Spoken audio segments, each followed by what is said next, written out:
Hello and welcome, everybody. Thank you so much for joining us. We are here today to start talking about hybrid work. My name is Hurer bin Sohail from Innovate, and I will be the moderator for today. We have an extremely stellar panel with us today, and we're just going to do a quick round of introductions. Japer, if you could introduce yourself. Hi everyone, Japer here. I'm actually from ESCO. So what ESCO actually does is that we are a AV system integrator. So we basically create, what we actually do is that we actually conceptualize the ideas that the client has for a specific space, and we actually bring it to life. Thank you, Japer. Tony, if you could introduce yourself. Yes, thank you very much, and welcome everybody. My name is Tony Sandberg, and I'm working at Barco as the Vice President for Sales for our learning and meeting experience solutions. Allison? Yes, hi everyone. My name's Allison. I am part of our outbound product management group at ServiceNow, focused on our workplace service delivery product. And our product is really all about connecting your people and your places and creating great workplace experiences. We have a whole suite of apps, but two that are kind of most notable in this current kind of era of work would be reservation management and workplace indoor mapping. So glad to be here. Thanks. Last but not least, Petri, if you could introduce yourself. Thanks very much, H. Petri Murto. So I'm Vice President for Sales and Marketing for APAC for Sennheiser. And those who don't know, company called Sennheiser, we do make advanced audio technology that makes collaboration and learning easier for people. Excellent. Let's start to talk about hybrid work. Now, hybrid work is relatively new, right? We're all learning as we go along. We're all trying to figure out what best works for us, for our employees. Hybrid work might look very different for different companies and different people. So starting from the broad stroke, what can you do to start building a cohesive strategy for hybrid work? Japer, if you could start us off. Yeah, thank you, H. Okay, so personally, what I feel is that the definition of hybrid working is really very different from different organizations. So I believe the first thing that you actually need to figure out is what is the proper definition of hybrid working for your organization? Because the thing is that for maybe company A itself, it could be like, okay, I just need some people in the office, some people not in the office, and that kind of thing. For someone else, it could be the opportunity to actually have everyone basically working both online and offline. So I believe the thing is that how to actually kickstart this process is actually to get feedbacks from your employees, and of course over there try to tweak it and tailor it according to the surveys that you actually get. Because the thing is that a lot of business owners as well as top management, they do put in their own personal feelings, and sometimes that may not be the on-the-ground sentiment. So personally, I think that it's always good to have a very open communication, trying to understand like what works for your organization, and from there, just do the proper implementation that is required for your organization. So the idea is basically to just make everyone feel like, that they are there, even though they may not be physically there. So yeah, that's that from me. Allison, Japer mentioned a good first step is starting to talk to your employees and trying to figure out what hybrid work means for you. But is there something in the knowledge pool already, something that we know kind of just like broad stroke works, and you can start down that track as the first building block for your strategy? Absolutely. So to build off that concept of kind of keeping your employees at the center of your strategy, I think what we all know right now is that hybrid work is about more than just being able to work from home. It's about that flexibility. And we know that flexibility means something very different from one employee to the next. So there's not really a one-size-fits-all approach that you can kind of apply here.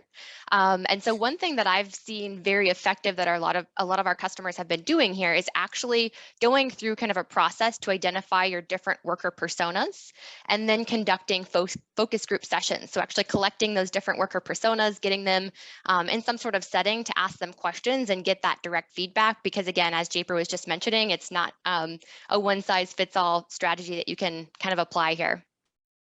The other thing that I'll point out about building an effective strategy around hybrid work that I think is very important right now is really thinking about how you can understand different work patterns and use data and technology to drive that. So this means kind of digging into the analytics around when employees are actually deciding to come in. So looking at things like reservations, badge swipes, using things like sensors to, again, understand the habits of your workforce to help you more tactically build something that will realistically work for the schedules that you're seeing. Tony, the feedback from Japer and Allison seems to be data, data, data, right? Just get more insight as the starting point. Where do you go with that data? Let's say I've collected all of it, I'm sitting in it, I've created my personas. What's the next step in kind of building a strategy for hybrid work? No, very good. And I think, thanks, Alison and Japer. When, of course, when you have the data, and I'm sure you have a lot of data, we also have data that we know that people want to work hybrid. We also know that a lot of hybrid meeting environments causes stress for people. And of course, and what you need to start to look into is how can you actually design your office and how do you want your office in different meeting rooms? Do you want smaller huddle rooms, pods? Do you need boardrooms, or do you not need other collaboration areas?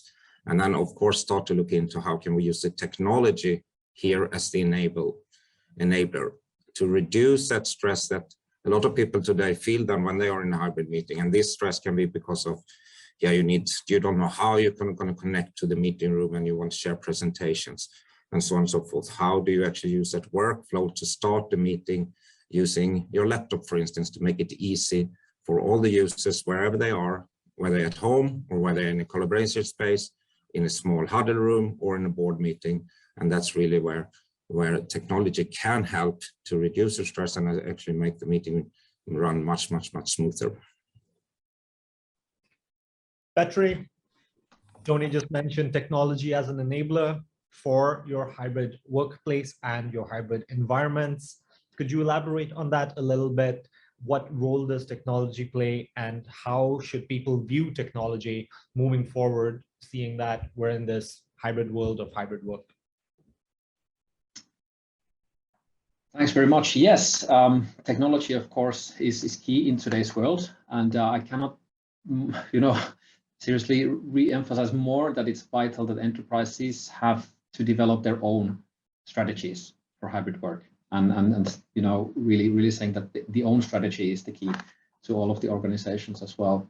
And of course, thinking of the starting points would be basically to talk to the employees, as we heard already, listening, and find out how the organization can aid in their productivity in considering the hybrid work for different organizations. Taking into consideration the inputs, feedback from the employees that could serve as a guide for constant improvement, refinement of best practices as well. So, and I think, so hybrid work is not just an HR policy. So it's much more that, tools, technologies can enable hybrid work model, ensure productivity. HR policy, tools, technologies, IT, infrastructure, equally important, and should always work hand in hand. That's the way I envision the hybrid work now and in the future. Japer, you're obviously in direct communication with the people who are building hybrid work environments and they're building these spaces. Is that message resonating with the end user and the people who are in the offices? That message of technology needs to be an enabler. You've got to start thinking about technology more in terms of like a cohesive thing that fits in with everything else rather than just a silo. Yeah, for sure.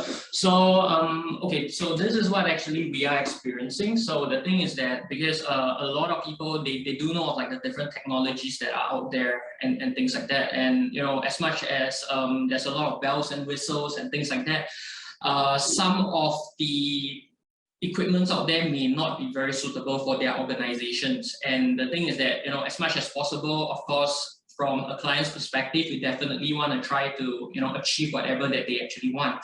So I would say the main thing is actually to really, you know, have devices, tools that would actually enable them to use everything very easily. So what we actually want to do is that we give very great onboarding services, meaning to say that because there are certain people, especially, you know, the older folks, where they are a bit resistant to change, especially for like technologies and things like that. So how we try to actually do this is to, you know, we of course cater to the this group of people as well. And the thing is that, you know, we don't want to really shock them, and we want to show them like, hey, you know, by using this, this is actually going to enhance whatever that you are actually doing, and it will actually help to improve the workflow and things like that.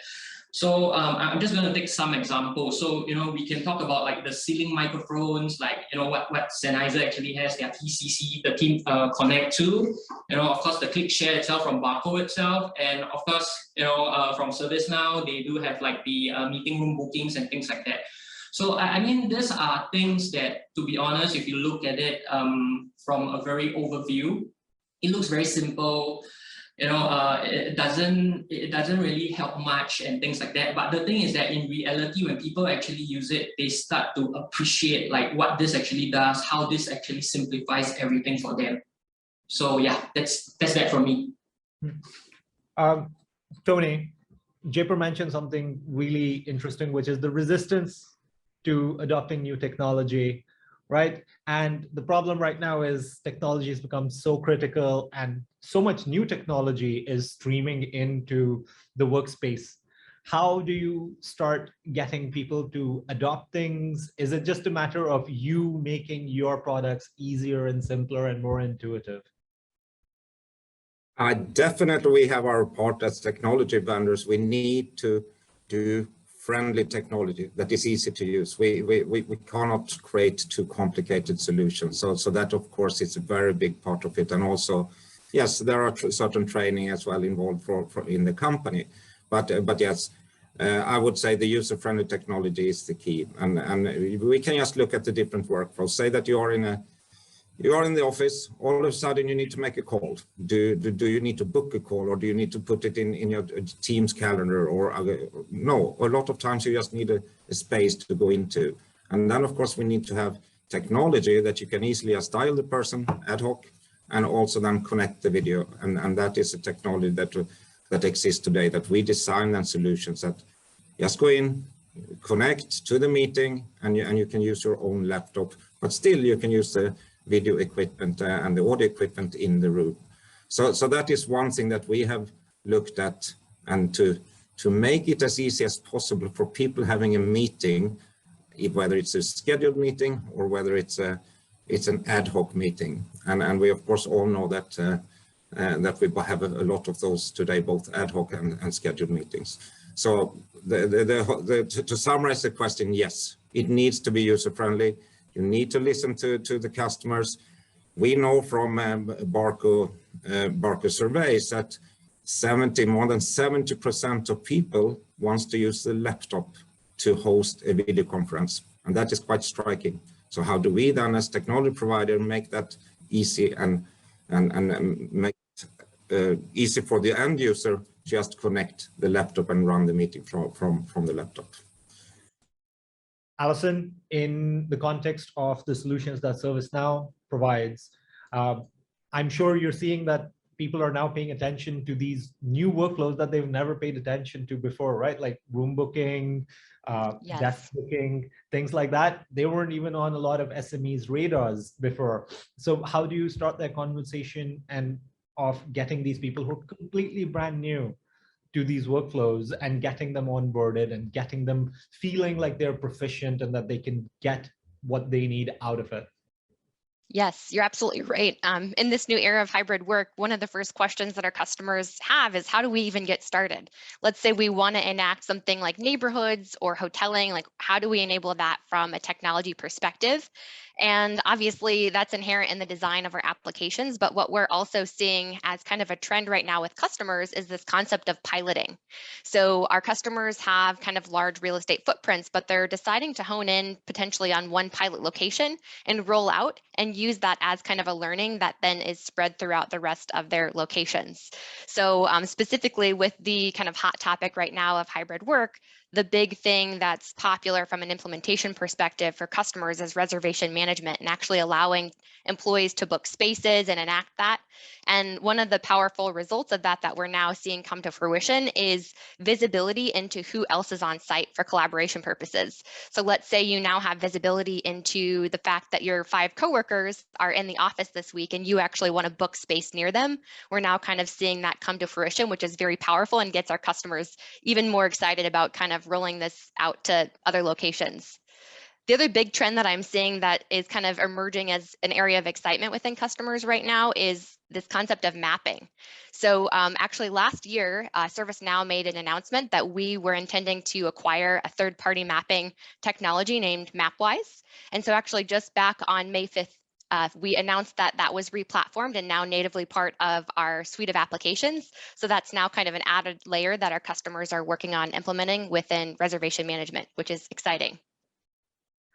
Petri, when it comes to audio, it's almost like it needs to be invisible, right? The speakers and the microphones don't need to be present, and yet they still need to perform at the highest levels. It's a bit of a hard task to accomplish, but is that the trend that you see going forward, where you have to do this, you have to be invisible and yet still perform at the highest level? Absolutely. And of course, 77 years experience in a company helps us to make beautiful, good, also invisible, touchless audio products in the present time as well. But you know, to find usually the right technologies to different installations, we have to have a clear understanding of the use cases as well. Also, once again, listening to the customer, the needs, space requirements of the different users. And I think this was said as well already previously by other panelists that you know, when we work in the hybrid model, we should always reconsider the installation or the deployments for the employees in the office and for the employees at home. And of course, audio has become extremely vital, especially during these years, because we all know how many meetings we have had, and if the audio quality is poor, then of course that's a meeting wasted or lecture wasted in as an example in university space as well. So we have looked into, you know, making audio solutions. What you as well mentioned, you know, previously about the ceiling microphones as an example. It's a good touchless audio solution for different meeting rooms as well. So you know, true voice lift, advanced zone controls, all sorts of aspects brought into the product that is actually requested by our customers. So that is also something that has been a big thing in the last 2 years, especially contactless audio, wireless conferencing solutions. So reduces hygiene risks and clutter as well. And another thing that we have also seen as an example is our one of our new products as well, which is called Team Connect Intelligent Speaker. So basically audio solution optimized for Microsoft Teams rooms, and it allows team meetings to be smart, focused, inclusive, and also changes a little bit of the way that teams can collaborate in hybrid meetings. So not going to all of the technical aspects, but one of the key things that you know, we all know how painful it's to you know, be the one who's writing meeting minutes for all those team meetings. So now we have you know, as an example in TCISP, we have meeting transcribed in real time. So identifying 10 different voices in the room by name gives the remote hard of hearing participants also a seat at the table. So technology is driving us ahead. We have a question from our audience, and the question is talking about including the home as part of the hybrid work strategy, right? It's not just the office. We have this remote location as well, or the far end. The question is open to the panel if anyone wants to jump in and address it.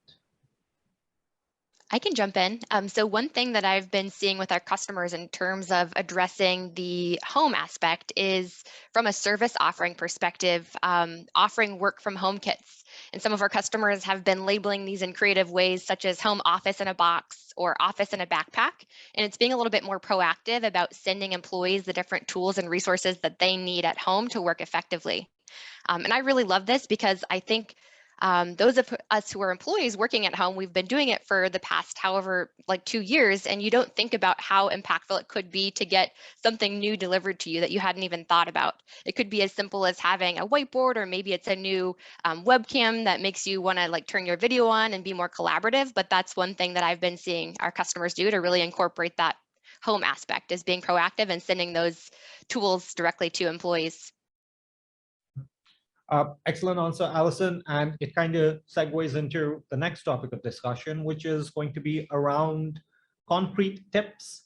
So let's say someone's already interviewed all their employees, sat down, built the personas, done their research, got their data, come up with some HR policies, and now they're ready to enact hybrid work, right? What are some of the tips that you guys have kind of seen work in your time in building these places and furnishing them?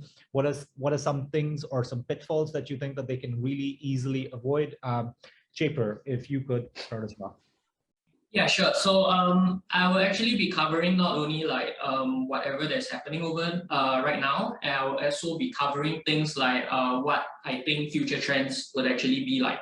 So, okay, let's talk about now. So the thing is that right now, personally, what I feel, especially if you're comparing like home usage as well as an office usage, is that typically organizations actually invest more in the office usage and things like that. And the home usage, honestly speaking, is something that is very lacking. So personally, what I would actually recommend to the listeners out there is that for a home usage, 2 things are very, very important. First thing is audio. The thing is that video is not really that important. Reason being is that because you need to be heard. You want people to hear you and things like that. But the thing is that it doesn't really matter whether they can actually see you, because the main thing is like how you communicate with people is via audio.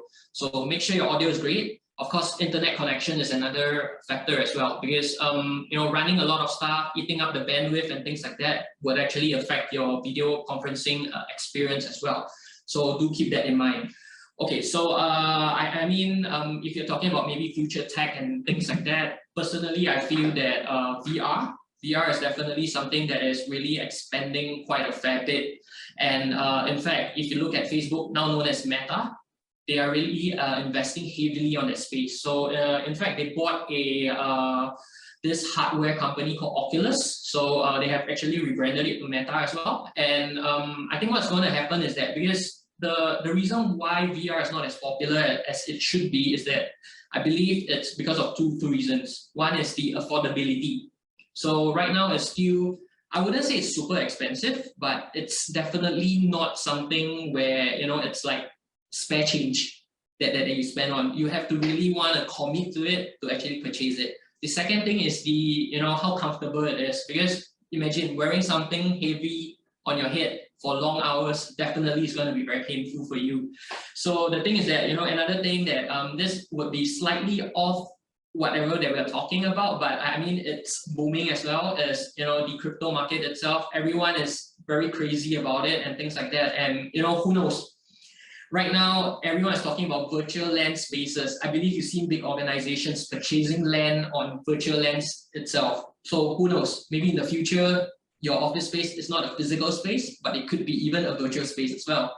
So yeah, I mean, eventually the future will become like if you watch Back to the Future, it could be that future that they envision happening. Yeah. Petri, you've mentioned that audio is very important. Japer started his conversation off by illustrating the importance of audio as well. Any tips or tricks to get good audio right from the start? I know it's a very complex problem to solve, right? But something that will help our audience kind of go like, hey, at least we're starting off on the right track. Yeah, I mean, of course, what I mentioned as well, and what was mentioned already previously by the other participants here, is that audio plays a very important role. And I would like to touch upon a point that Japer actually mentioned about kind of replicating the office in the future, because we can also expect that the physical offices are moving into the metaverse. So companies that we see now creating digital twins to their offices, so attracting actually the best talent anywhere in the world, and that's been the development now in the last years. Just reading some of the articles about, as an example, Accenture, they built a virtual campus called the Nth Floor as well, for people to meet, collaborate, and learn. Whether it's for meeting and socializing, it's kind of a scalable solution that can bring people around the world together as well. Zoom, that we're utilizing today, also recently announced that metaverse-like qualities will be integrated into this app known as Velo, so we can actually use these within the calls to recreate the physical space in the digital sphere as well. So it's going to be very interesting to see various business applications, especially in the virtual reality platform, reimagined offices, meeting rooms in the metaverse as well.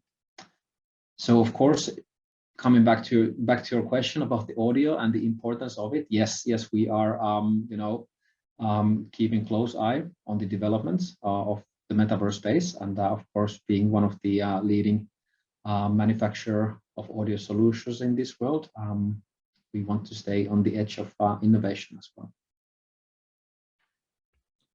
Tony, tech tips on how to handle the hybrid work and maybe the transition from physical to digital. Yes, so a few tech tips, and I mentioned a few already, but I mean, we do focus a lot at Barco. We do focus on, again, technology should really be the enabler, not the stopper. So that's really the focus. And my tech tips would of course be to continue then to make it easy, as I mentioned, that wherever you go in the office or where you're using the at home, that you have the same kind of user experience, meaning that you can use your laptop, you can walk into a meeting space or whatever, and then whatever room, and then connect wirelessly directly and just connect to a video conferencing with that audio and video that we already talked about. And also then, if we look into new tech spaces, what we have seen is, yes, you have video enabled spaces, but what we also see in a trend now is that you have the corporate studios. So a lot of times now you see that we have town halls. Every company has town halls. Yes, in the past it was maybe a little bit tricky. You have a green screen technology. What we do see now is more like a broadcast. You have large video or LED screens in the background, and you then talk to the employees and to the company. Easy then connecting again, just using your laptop wirelessly, and you can walk around and have that town hall showing all your presentations in the background. So I would say that's a quite, maybe not metaverse yet, but it's definitely something that you can deploy today, and that you can use when you have town halls or all hands meetings in your companies.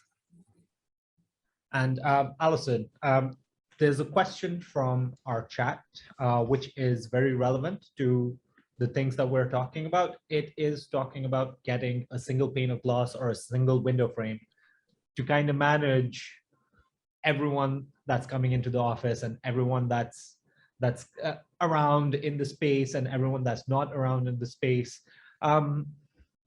Any tips on how we can start to go towards this one singular platform that just encompasses everything that needs to be done in the hybrid work environment?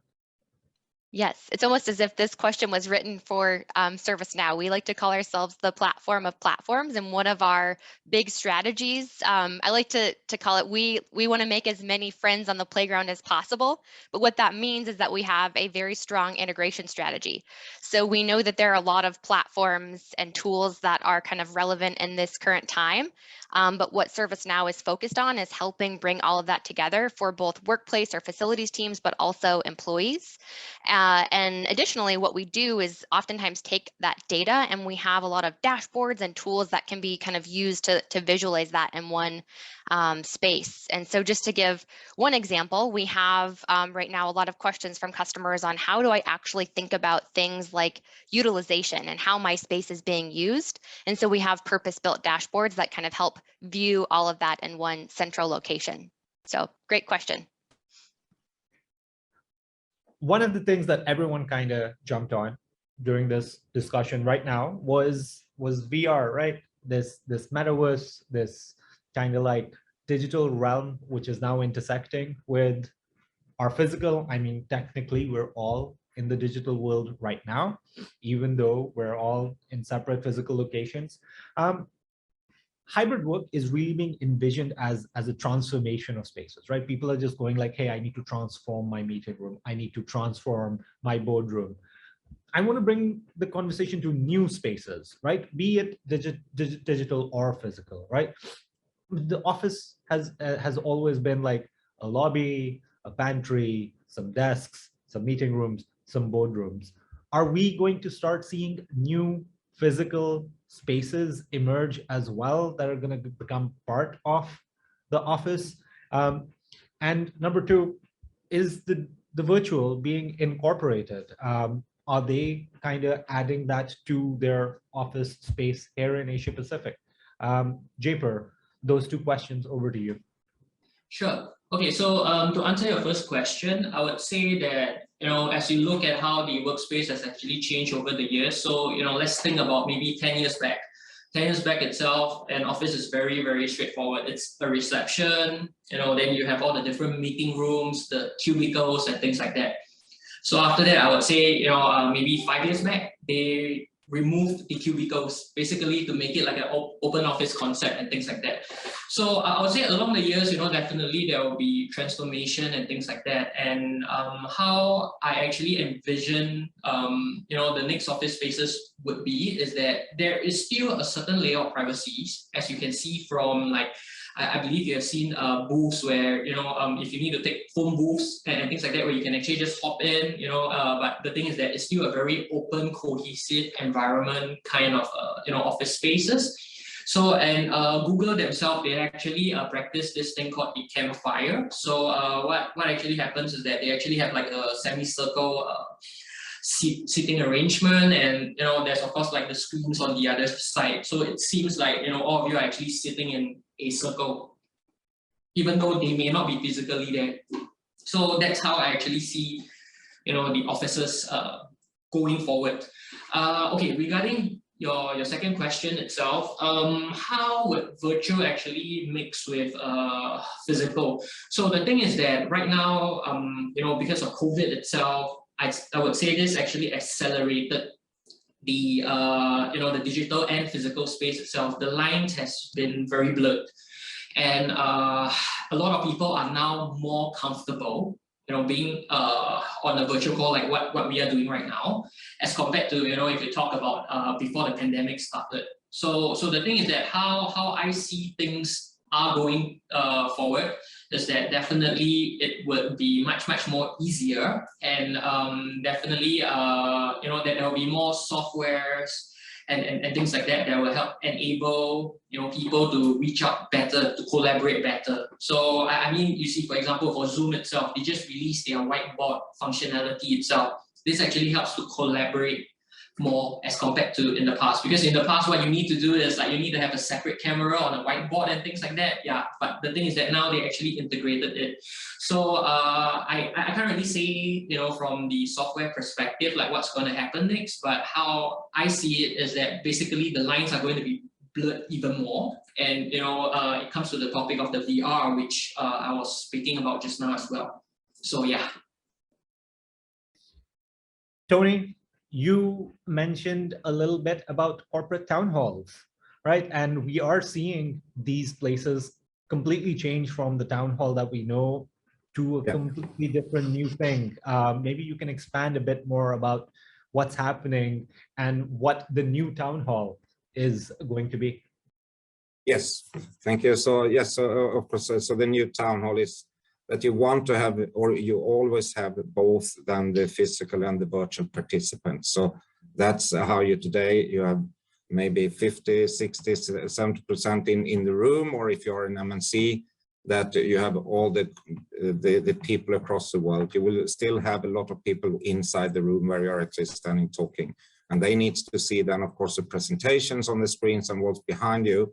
And now with the technology, you can actually do that virtually as well. So the people that also joins across the world or not in physical in the office can also have the same experience then. So it becomes almost like a broadcast for them. And I think we've all been in a lot of meetings where you can't really see the presenter or you can not do the presentation, but that is something that we see today that our technology helps to.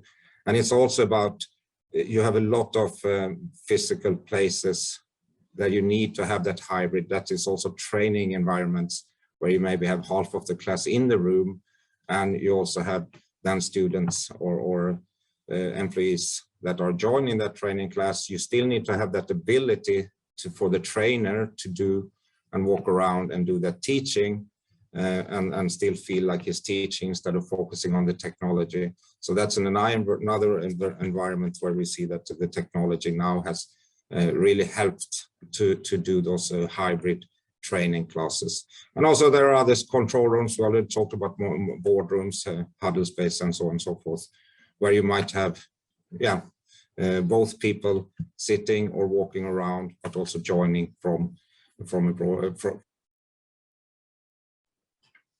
Petri, your thoughts on new spaces that are kind of popping up, new ideas that are being implemented both in physical and digital? Yeah, I think we already opened up the topic of virtual reality, but of course also not to forget the existing office space as well. What Tony mentioned as well, that the feeling of reality also, in collaboration, it's becoming more and more important, and I think we're heading into that direction as well, with audio, with video, with VR, with metaverse. So we feel like we're getting closer. So it's not that long in the distant 2050 future plans of companies and individuals as well.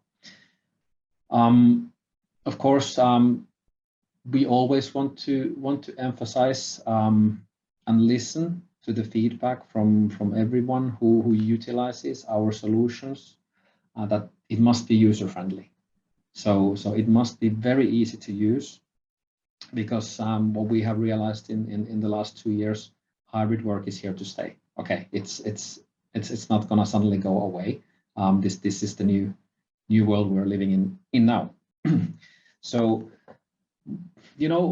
for the future meeting rooms, so of course there's also examples mentioned about the kind of replicating the physical meeting rooms into metaverse meeting rooms. So it enables companies to attract the talent anywhere in the world. I think that's one of the key things also that has arisen from the pandemic world.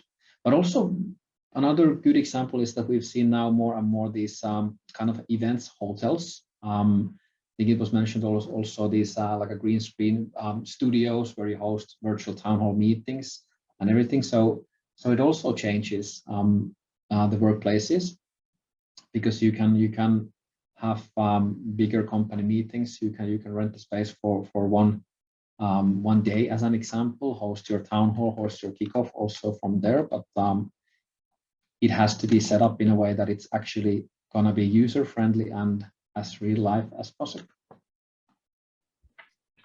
And Allison, what do we do with this merging, right? It's to me, it's almost like, the kind of service suite that you guys are providing is trying to bring that kind of like virtual element of I know who's here, I know everyone, I know where they're at, right? You're trying to port that over into the physical world.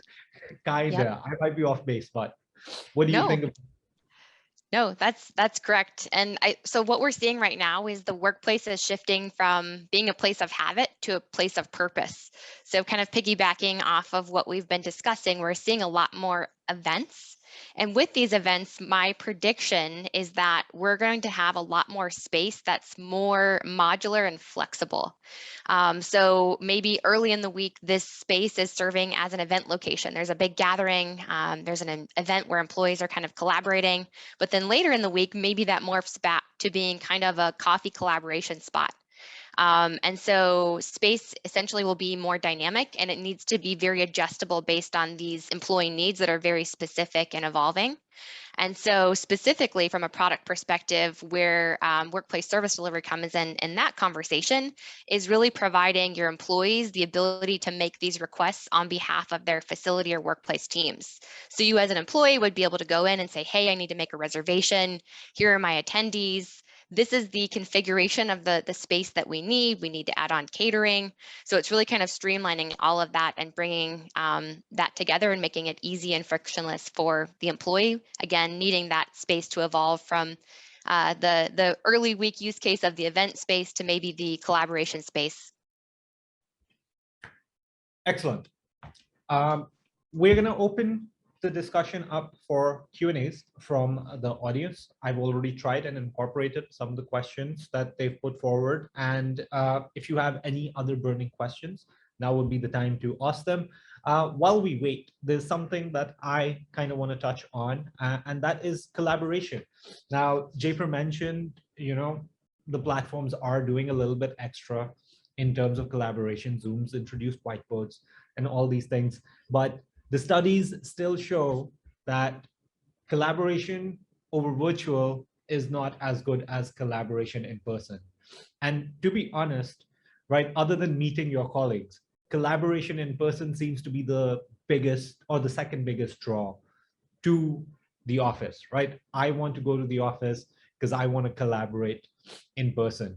Now, I want everyone on the panel to kind of go like, hey, no, collaboration in person is always going to be better, and this is why. Or you could take the other stance of, no, collaboration on virtual can be improved, but we need to do X, Y, Z. Tony, let's start with you. It's a very challenging question, but I would say, yes, collaboration in person probably always will beat, but the second best thing, and we need that second best thing because we cannot always be in the same room. The second best thing is really to use the technology as enable to create that collaboration that you really need. And of course, we can't, we can't fly people around the world every time. You cannot go in because of other reasons. And of course, you have people who wants to move, not going into the office. So there I would say, use the collaboration tools and the technology that exists to make those meetings really become collaborative meetings. Japer, this is probably something that is posed to you by clients, right? They're probably asking, hey, I want virtual collaboration to be better. Do you think the tools are out there, or are you still waiting for better tools to come by your way to improve virtual collaboration? Okay, so I agree, Tony, that definitely, the technologies and things like that definitely would have to eventually reach that stage. And the thing is that, a physical kind of experience can never be really replicated 100%, to be honest. So the thing is that I'm not saying that there are no technologies, there are no equipments that enable that. Currently, there are, but the thing is that, as how technology actually evolves, let's just look back at maybe 15 years ago. Would you be holding a smartphone? I believe you're most likely holding like a Nokia, a Motorola and things like that. But you look at how things are right now. Apple actually revolutionized the smartphone industry itself. So what I'm trying to say is that, it's hard to say because nowadays too many new technologies are coming out, and just so happen that this particular technology is really so good, and it becomes mainstream. I mean, frankly speaking, before pandemic, to be frank, VC is not something that is very popularly used. You see, Microsoft Teams Room, Skype, Zoom, for example, they have been around for the longest time. But the thing is that, people only see the value in it after the pandemic actually happened. So what I'm trying to say is that there are current technologies that can, enable that kind of experience, to give it a much more closer to physical experience kind of collaboration. But the thing is that, I mean, nothing mainstream has been confirmed yet. But who knows, 6 months from now, 2 years from now, even 5 years from now, something will just come out and boom, it's just right in your face. Yeah. Petri, can we expect that something that's going to go boom from Sennheiser? Can you share some secrets with us? Your secret roadmap? No, I would love to, H, and everybody joining today. But of course, we're closely monitoring all the innovative technologies. We want to be in forefront in the innovative technologies as well.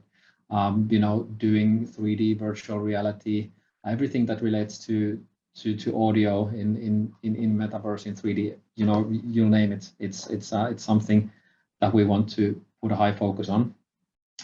But actually, I was just listening that it's a really tough question that you asked about, in-person meeting or hybrid meeting. I would say actually that it goes in hand, because seeing now after let's say that the pandemic has eased a little bit, meeting people face to face, and then from that point onwards, collaborating in a hybrid world is so much more better than previously. So if we utilize both platforms in the right way, I think they will exist together.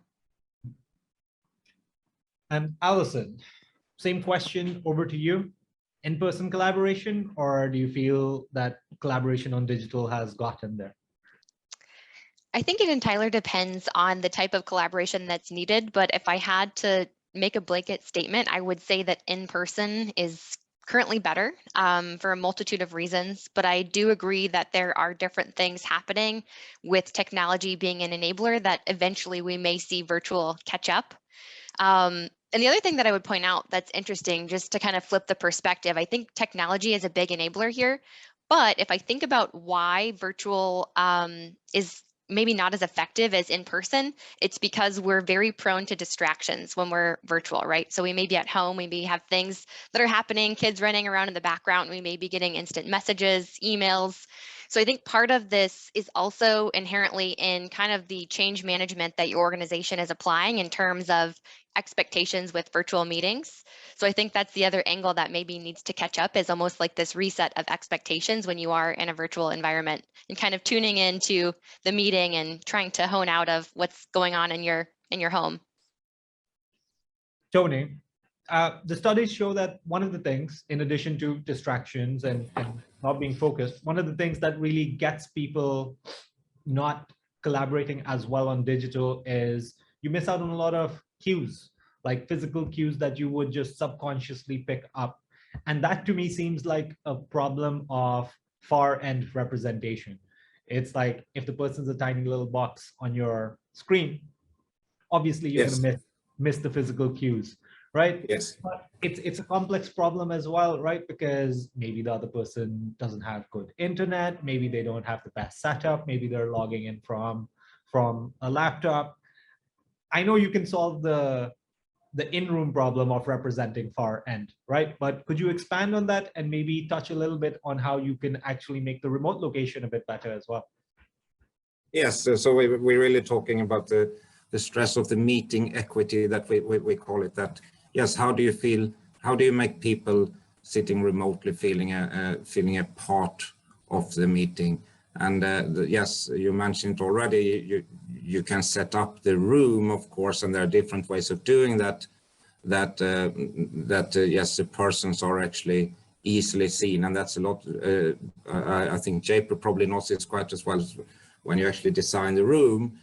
you can see a lot of good examples where you make the meeting equity much better than if you, for instance, do maybe have the screen, some people sitting watching like this. It's very difficult for that person to actually feel as a part of it. The other one is already mentioned. The audio is extremely important, and of course video is equally important if you should have that meeting equity. So I would say those two things plays a big part there.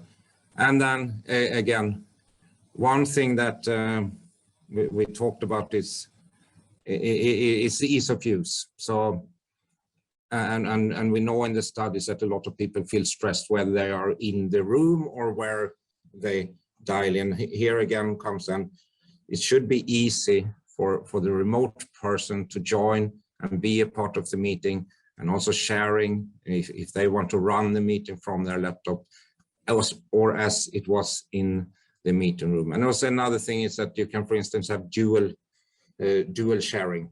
A lot of times you don't see, for instance, two presentations. And also what Barco, for instance, do, we also have a conferencing view now. So when you see and share content, we all know that that, for instance, Teams, you disappear, but now you can actually see that conference panels. So we're doing a lot of innovation there in order to make sure that the persons that are from home doesn't feel like they're not a part of the meeting. And we will round this conversation out with a question from the audience. So the question from the audience is whether our panels think there's going to be one company that's going to dominate the service provision moving forward. I kind of want to reframe that a little bit, right? Over the pandemic, we've seen extremely great growth from a couple of players, right? Zoom, Microsoft Teams, they come to mind, right? These are people who were there, they had a solution that everyone wanted, right? And they experienced growth. We're kind of moving out of the pandemic, but we're still in that weird time period of everything changing, right? Which means that there is an opportunity for someone else to step up with the right solution, provide it to the market in an easy to use manner, and experience great growth. I think the question at the end of the day would be, is there someone you think is poised and in that position to grow right now in the market? I know we've thrown around names like Metaverse and a lot more, but we'll just quickly go around and kind of see what everyone thinks. Japer, if you could start us off. Yeah, sure. So what I can say is that it's really hard to pinpoint a name, a specific organization and things like that. But what I can say is that definitely Microsoft itself, Zoom, they have the right idea, and they are really like creating stuff and things like that. So I would say other people, other organizations that may not be at the back of mind for people would be organizations like maybe Google and even Meta itself, because I mean, frankly speaking, they are more of like a social dominated company. So they have a lot of data and everything, with like how people do certain habits and things like that. So how I actually see it is that, it's really hard to say, like what I mentioned previously in the previous question as well, is like things change really rapidly right now. So what may hold true now may not hold true in a week's time or a month's time, or 1 year, 2 years down the road. Yeah. So that's my thought. Petri, your thoughts on any particular service or solution that you feel is going to be a growth sector moving forward? It is tough to pick the racehorse at this time. What Japper also said and explained about the big players that there are at the moment. We can see Google, we can see Meta, we can see Zoom, we can see companies that we rarely talk about here, but Tencent, their meeting solutions coming from China, from other markets. There's multiple players. But one thing, reminding where innovation usually comes from, it comes outside of the existing industry. So usually the one who comes up with the innovation comes from somewhere elsewhere. Like with the Nokia example, Apple did come from a different direction and took it over. So expect the unexpected to happen in the future. Alison, your thoughts? Yeah, I'm going to repeat that mantra of expect the unexpected. I am thinking under that same philosophy. And the other thing that I'll add to this is I think all of the kind of players in this space have learned a lot over the past 2 years on how fast they need to move. And even internally at ServiceNow, during the peak of the pandemic, we were doing releases every 2 weeks because we realized that's just what we had to do to keep up with demands. And so now that we've kind of set this precedent, I feel like there's going to be a couple of new surprising large players emerge. And I feel like that's going to be a constant kind of continual pattern of competition and growth, just because that's the new standard is light speed. And lastly, Tony, same question over to you. Do you see any great big disruptor on the horizon, or do you think the established industry, Google, Meta, Zoom, Microsoft, they're just gonna become better and better and better? Yeah, I'm going to be as diplomatic as the others and not really point out anything. But of course, yes, you have the big ones, but the disruptors have shown in the history that they can come very quickly. I mean, well, for one thing that I believe all of us are sure of is that, yeah, the video conferencing and audio, it will just continue to be a part of all the meetings, and it will also continue to be better and better. You're going to add all those collaboration tools. You're also going to get as close as you can to the physical meeting, and maybe we will get there one day. But also then what we at Barco look a lot of is that we focus a lot of the agnostic because of these reasons. Whatever platform or technology in your future, you should still be able to then use the enhancement that we brings to the video conferencing. So yes, I am as diplomatic. I'm not going to point out any, but of course the big ones will be there for some time, but do expect there will be unexpected players as well coming along. Panelists, thank you so much for your time. We are at the end of this webinar. Audience, thank you so much for joining us. If you stick around for about 2 more minutes, we're going to put up the link for the webinar survey, which if you enter and complete, you have a chance to win some gifts. And we will also be providing you with some resources to kind of start your hybrid work journey as well. Once again, panelists, thank you so much for your time. And audience, thank you so much for joining us today.